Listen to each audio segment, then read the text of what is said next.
Hello everyone, welcome back to my YouTube channel Mathematics with G Bajaj. Today we will be doing exercise 6.3. So this is question number 3.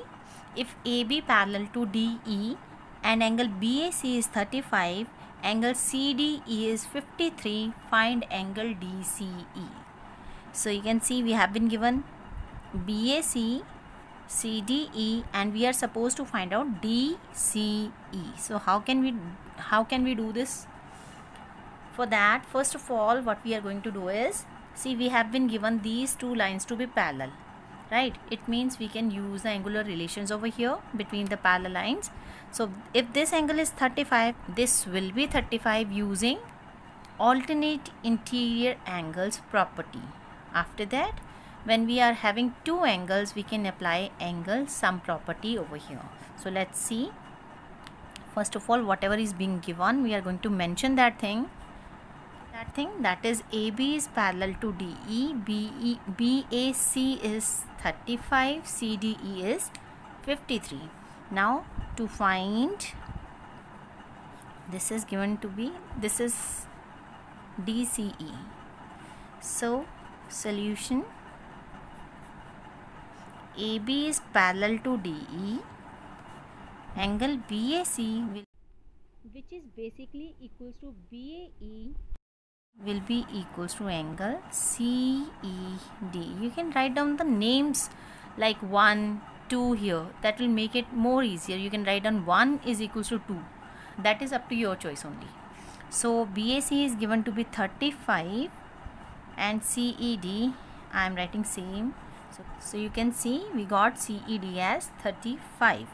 Now in triangle DCE, here angle CDE plus angle CED plus angle DCE.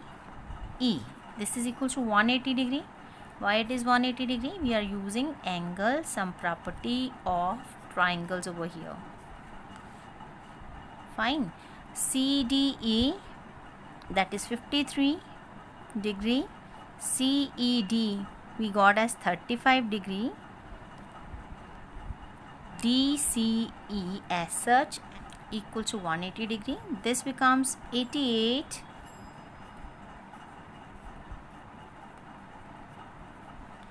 So DCE becomes 180 minus 88, that will give us 92, which is the required answer. Here I forget to mention why these are equal, because of alternate interior angles. We are supposed to write down the reasons as well. So that's it. This is question number 3. So now we are doing question number 4. In figure, if lines PQ and RS intersect at point T, PQ and RS intersect at point T such that PRT is 40, RPT is 95 and TSQ is given to be 75. We are supposed to find out SQT. So how can we do this?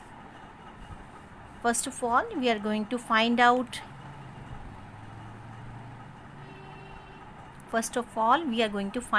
this angle. Let me name this angle to be 1.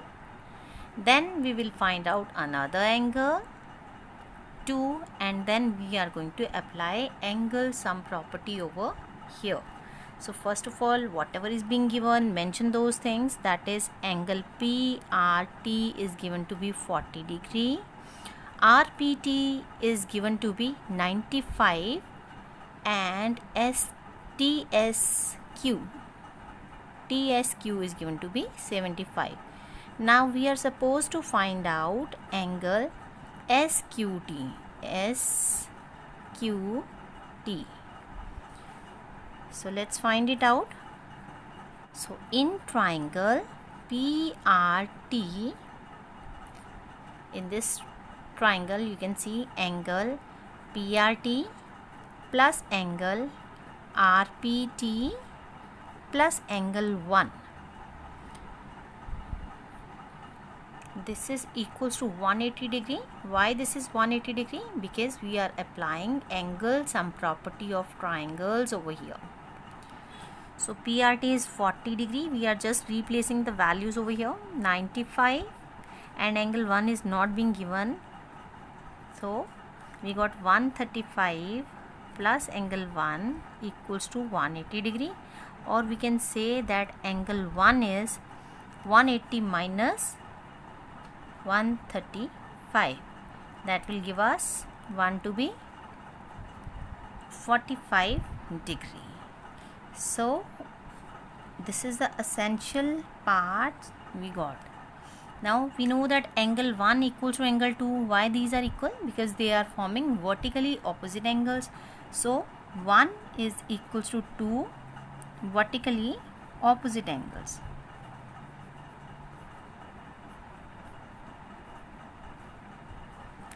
So if 1 is 45, then 2 has to be 45.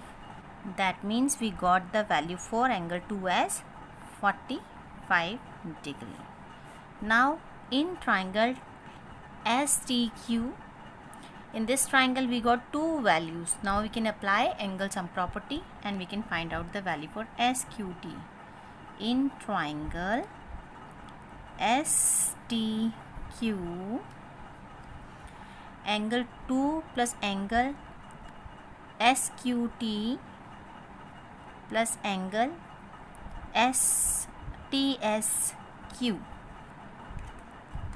TSQ. This is equals to 180 degree. Again we have applied angle sum property over here of triangles. So let's put up the values now. Angle 2 is 45. SQT is to be find out, and TSQ is 75 already being given. So hence SQT will be equals to 180 minus the sum of these two is 120. So basically we are left with SQT as 60 degree, which is the required answer.